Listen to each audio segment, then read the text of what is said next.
नए नहीं संत दर्श नहीं देखा, नए नहीं संत दर्श नहीं देखा, लोचन मोर पंख करी लेखा, लोचन मोर पंख करी लेखा। अगर इन नैनों से हमने भगवान का, सदगुरु का, संत का दर्शन नहीं किया तो ये नेत्र नेत्र नहीं, मोर के पंख हैं। जैसे मोर के पंख में बनावटी नेत्र होते हैं, वैसे ही है। और जिस जीव से भगवान के गुणों का गान नहीं किया, वो जीवा तो दादुर जीवा है, मेढक की जीवा है, व्यर्थ में टर टर टर टर। हमारे आपके शरीर में दो इंद्रियां ऐसी हैं कि इंद्री एक काम दो दो, उसमें से एक जीभ है और दूसरी उपस्थ है। जीभ एक है, काम दो करती है, खाने का और बोलने का, स्वाद का और वाद का।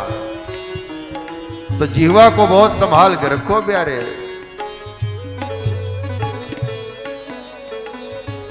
जो न करे राम गुण गाना, जो न करे राम गुण गाना, जी है सदा दुर्जी है समाना, जी है सदा दुर्जी है समाना, पुलिस कठोर निठुर सोई छाती, पुलिस कठोर निठुर सोई छाती।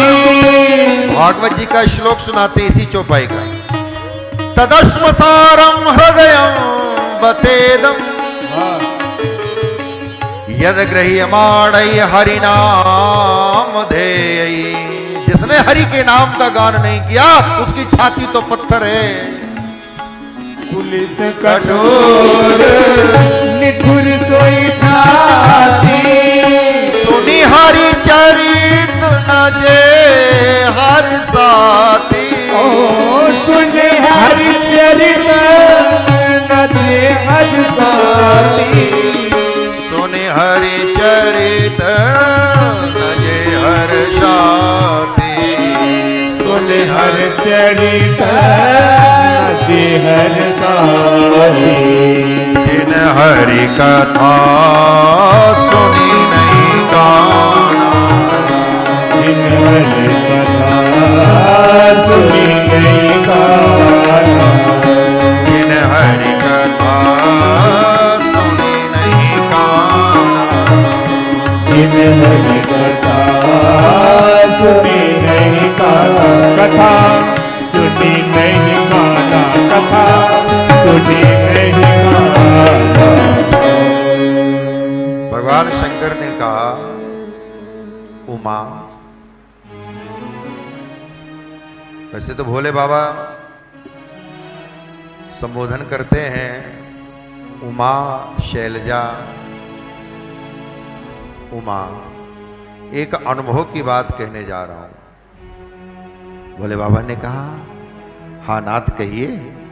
कैसे भोले बाबा कैलाश के गिर शिखर में बैठे हैं, भवानी कथा सुन रही हैं और भोले बाबा कथा सुना रहे हैं। उमा, तुमसे एक अनुभव की बात कहने जा रहा हूं। अब कल्पना करो, हम आप 50, 60, 70, 80 साल का अनुभव कहेंगे ना, और भोले बाबा का अनुभव कुछ हजार वर्षों का, लाखों को नहीं, वो तो स्वयंभू है, परमात्मा है। युगों युगों, कल्पों कल्पों का अनुभव। और कहा, उमा, उमा कहूं मैं अनुभव अपना, सत हरि भजन जगत सब सपना। इस संसार में अगर कोई सत्य है तो भगवान का भजन। खूब भजन करो। तो तृतीय अध्याय में शौनक जी के निवेदन पर श्रोताओं के हृदय की शुद्धि का वर्णन किया गया है। अब शौनक जी ने सूत जी से कहा, हे सूत जी, अब आगे शुक परीक्षित के बीच में क्या संवाद हुआ वो हमें सुना।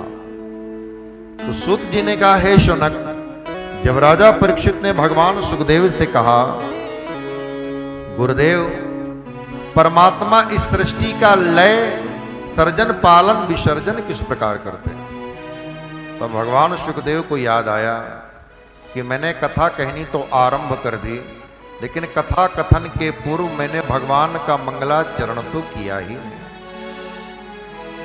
और ऐसी परिपाटी है कि वक्ता भगवान की कथा कहने के पूर्व मंगलाचरण करे, लेकिन सुखदेव जी तो सीधे बोलना आरंभ किए हैं ना, वरीयाने सते प्रश्न। लेकिन अब मंगलाचरण क्योंकि करना चाहिए तो अब मंगलाचरण कर रहे हैं। मंगलाचरण के द्वारा वक्ता अपनी भटकती हुई इंद्रियों को, मन को भगवान में जोड़ने का प्रयास करता है। ऐसा कोई भी प्रयास सुखदेव जी के लिए अपेक्षित नहीं है, क्योंकि सुखदेव जी का मन भगवान को छोड़कर कहीं जाता ही नहीं। लेकिन मंगलाचरण करना चाहिए, तो अब मंगलाचरण करते हैं। द्वादशांग है प्रभु, 12 अंग वाले प्रभु हैं, 12 श्लोकों में मंगलाचरण किया है। श्री शुक उवाच, नमः परस्मै पुरुषाय भूयसे सदुद्भव स्थान निरोध लीलया गृहीत शक्ति तृतयाय देहिनाम अंतर्भवायानुपलक्ष्य वर्तमने। मंगलाचरण के तीसरे श्लोक में सुखदेव जी ने अपनी दीक्षा गुरु राधा रानी को याद किया। भागवत जी में राधा रानी का स्पष्ट नामोल्लेख नहीं है। उसका कारण है कि राधा रानी भगवान सुखदेव की दीक्षा गुरु है और शिष्य अपने गुरु का नाम नहीं लेता। गोस्वामी तुलसीदास जी ने अपने गुरु का नाम नहीं लिया, ग्रंथ में उल्लेख किया है लेकिन घुमा के, बंदौ गुरु पद कंज कृपा सिंधु नर रूप हरि महामोहतम पुंज जासु वचन रवि कर निकर। तो एक आदर भाव है, सम्मान भाव है, श्रद्धा का भाव है, इसलिए सुखदेव जी ने राधा जी का नाम नहीं लिया। और एक भाव ये भी है कि राधा नाम लेते सुखदेव जी को समाधि लग जाती है। अगर मैंने अपनी दीक्षा गुरु माँ का नाम लिया और मैं समाधि में चला गया तो परीक्षित को कथा कौन सुनाएगा। तो दोनों ही भाव पवित्र हैं। तो सीधे नाम नहीं लिया, दो जगह थोड़ा मर्यादा का संरक्षण करते हुए नाम लिया है। मंगलाचरण के इस श्लोक में नमो नमस्ते वृषभाय सात्वतां विदुर काष्ठाय योगिनां निरस्त साम्यातिशयेन राधसा स्वधामनि ब्रह्मणि रंस्यते नमः। राधसा शब्द के द्वारा राधा जी को याद किया है। और वहां रासलीला में अनयाराधितो नूनम भगवान हरिश्वर जब अंतर्धान होते हैं, तो हम लोग भी राधा रानी की कृपा की प्रार्थना करें। राधा रानी से मिलना बहुत जरूरी, राधा रानी से मिलना बहुत जरूरी, श्यामा प्यारी से मिलना बहुत जरूरी, श्यामा प्यारी से मिलना बहुत जरूरी, राधा रानी से मिलना बहुत जरूरी, राधा रानी से मिलना बहुत जरूरी। जो मैं होती पवन बसंती लहर लहर लहराती, हर लहर लहर लहराती, बसंती लहर लहर लहराती, राधा रानी के आंचल को पवनों में लहराती, पवनों में लहराती, पवनों में लहराती। ना बन पाई पवन बसंती, ना बन पाई पवन बसंती, ये मेरी मजबूरी, राधा रानी से मिलना बहुत जरूरी, राधा रानी से मिलना बहुत जरूरी, श्यामा प्यारी से मिलना बहुत जरूरी, से मिलना बहुत जरूरी।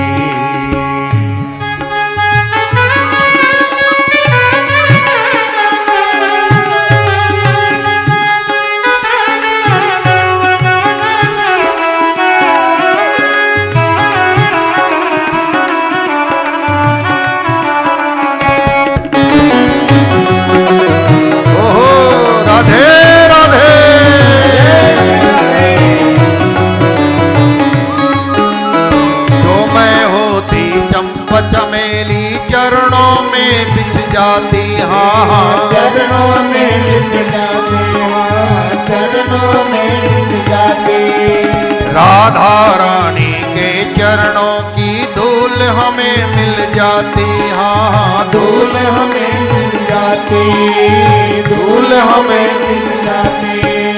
ना बन पाई चंपा चमेली, ना बन पाई चंपा चमेली, ये मेरी मजबूरी, राधा रानी से मिलना बहुत जरूरी, राधा रानी से मिलना बहुत जरूरी, श्यामा प्यारी से मिलना बहुत जरूरी। जो मैं होती काली बदरिया छम छम नीर बहाती, बदरिया छम छम नीर बहाती, बदरिया छम छम नीर बहाती, छम छम नीर बहाती बदरिया छम छम नीर बहाती, बदरिया छम छम नीर बहाती, बदरिया छम छम नीर बहाती। ना बन पाई काली बदरिया, ना बन पाई काली बदरिया, ये मेरी मजबूरी, राधा रानी से मिलना बहुत जरूरी, राधा रानी से मिलना बहुत जरूरी, श्यामा प्यारी से मिलना बहुत जरूरी, श्यामा प्यारी से मिलना बहुत जरूरी। ईद अजामिल गणिका तारी, अब है मेरी बारी राधे, अब मेरी है बारी राधे, अब मेरी है बारी। मेरी तो मजबूरी श्यामा, तेरी क्या मजबूरी श्यामा, तेरी क्या मजबूरी श्यामा, तेरी क्या मजबूरी।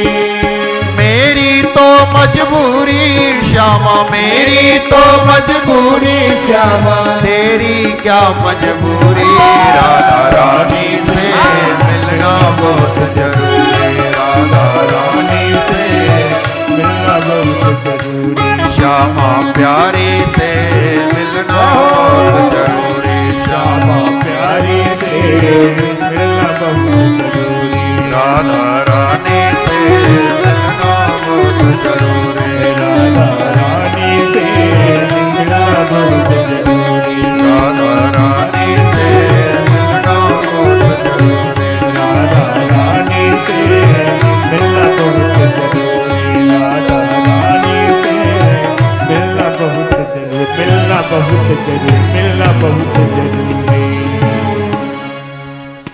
जय जय श्री राधे, जय श्री राधे, जय जय श्री राधे, जय जय श्री राधे, जय जय श्री राधे, जय जय श्री राधे। तीसरे श्लोक में भगवान की आह्लादनीय शक्ति करुणामयी कृपामयी राधा रानी को याद है। भगवान शिवदेव ने देखा संतों की ऋषि मुनियों की विशाल सभा है, बड़े बड़े महापुरुष बैठे हैं और सबसे अंत में अपने पिता को देखा। कथा सुनने के लिए मेरे बाबा मेरे पिता भी पधारे हैं। भगवान सुखदेव को लगा कि मेरे शरीर के पिता हैं और भागवत जी के मेरे गुरु हैं, और 12वें श्लोक में अपने पिता गुरु को प्रणाम किया है। नमस्तस्मै भगवते व्यासायामित तेज से पपुर ज्ञानमयं सौम्या यन्मुखा गुरुहासम। ये नशा मेरे पिता ने मुझे कराया है। पिता गुरु के चरणों में प्रणाम। और कहा, राजन, जैसा प्रश्न तुमने पूछा है वैसा ही प्रश्न एक बार देवर्षि नारद ने अपने पिता ब्रह्मा से पूछा था। ब्रह्मा जी ने देवर्षि नारद को जो ज्ञानोपदेश किया वो मैं तुम्हें सुना रहा हूं। एक बार देवर्षि नारद ब्रह्मलोक को गए। वहां पर ब्रह्मा जी को ध्यान करते देखा। जब ब्रह्मा जी ध्यान से उठे तो देवर्षि नारद ने ब्रह्मा जी के चरणों में प्रणाम किया और कहा, पिताजी, आप किसका ध्यान कर रहे थे?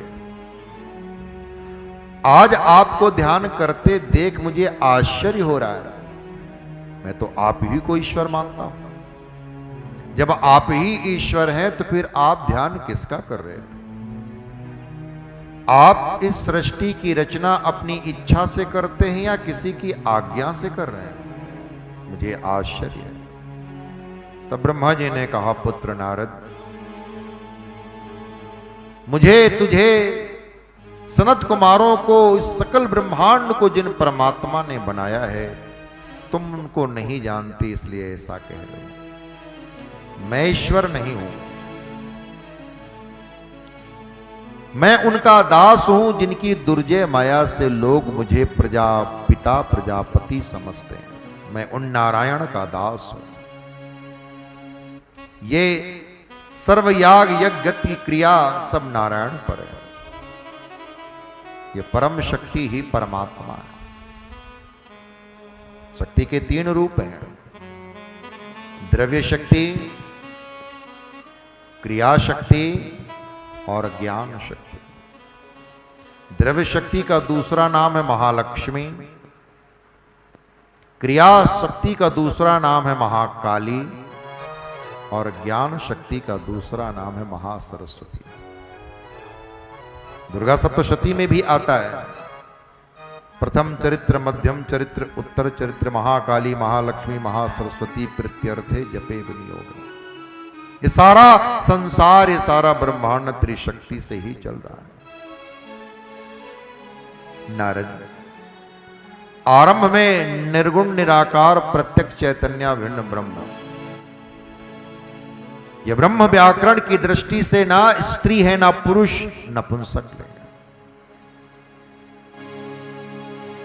जब यह ब्रह्म माया विशिष्ट होता है तो ईश्वर कहलाता है।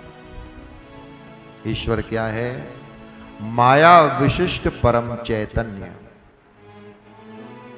और जब ईश्वर अवतार लेता है तो भगवान कहलाता है।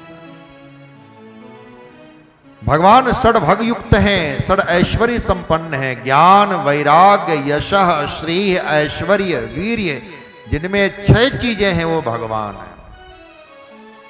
3 शब्द है, ब्रह्म, ईश्वर, भगवान। ये माया, ये त्रिगुणात्मिका प्रकृति, सत्व, रज, तम, तीनों गुणों की साम्य अवस्था को प्रकृति कहते हैं। वही ब्रह्म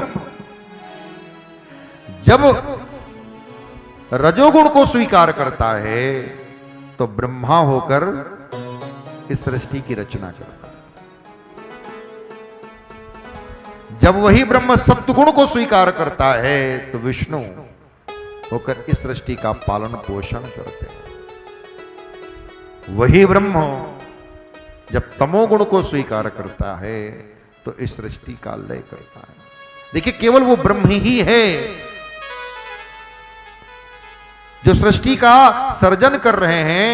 अब उसको कुछ वक्ता लोग बड़ा सुंदर विचार को आगे ले जाते हैं। ब्रह्मा जी रचना करते हैं, विष्णु जी पालन करते हैं, शिव जी संहार करते हैं। ब्रह्मा जी रचना कर रहे हैं माने जनरेटर हैं, विष्णु जी पालन कर रहे हैं मानो ऑपरेटर हैं, शंकर जी संहार कर रहे हैं मानो डिस्ट्रॉयर हैं। Generator, operator, destroyer. G for generator, O for operator, D for destroyer, GOD, god, ईश्वर।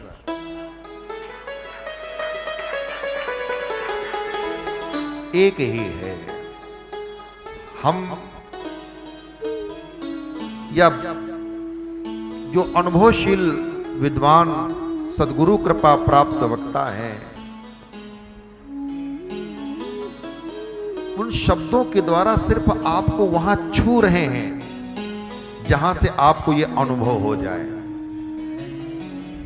इन शब्दों के अर्थ में मत जाइएगा, बस अपने को छूने दीजिए अंदर जो गहराई में।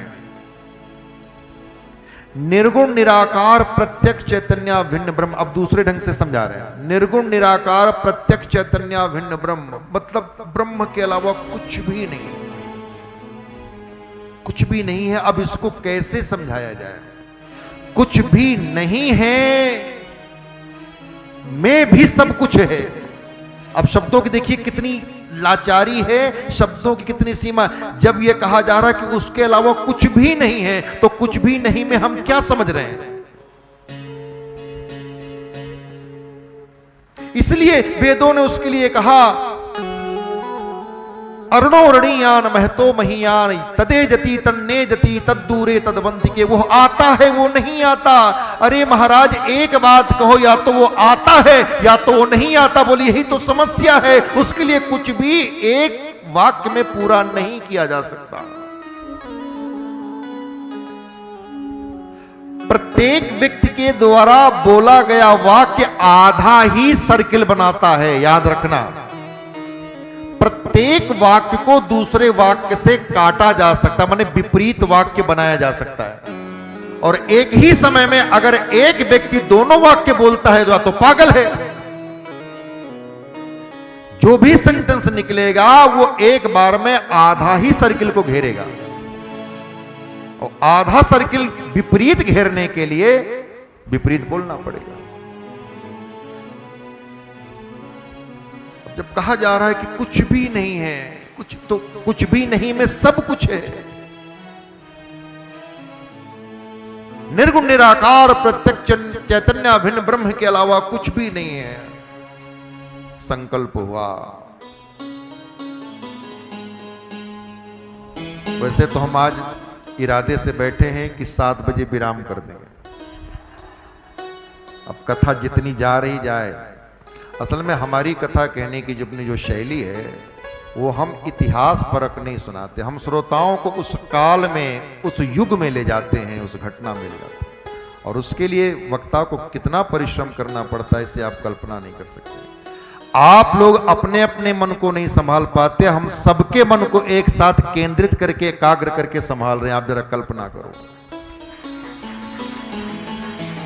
आपके मन को हम संभाल रहे हैं और कितने मन बैठे हैं। तो कथा सिर्फ शब्दार्थ नहीं चल रही है, कथा इतिहास परक नहीं चल रही। हम आपको उस युग में, उस काल में, उस समय ले जाना चाहते हैं कि आप अपनी आंखों से देखें, समझें। और उसके लिए तो फिर भाव में डूबना पड़ेगा। मगन ध्यान रस दंड जुग पुनि मन बाहर कीन। भोले बाबा कथा सुनाते सुनाते ध्यान में चले जाते हैं तो माता पार्वती हिलाती हैं। मगन ध्यान रस दंड जुग पुनि मन बाहर कीन। रघुपति चरित महेश तब, रघुपति चरित महेश तब हर्षित बरने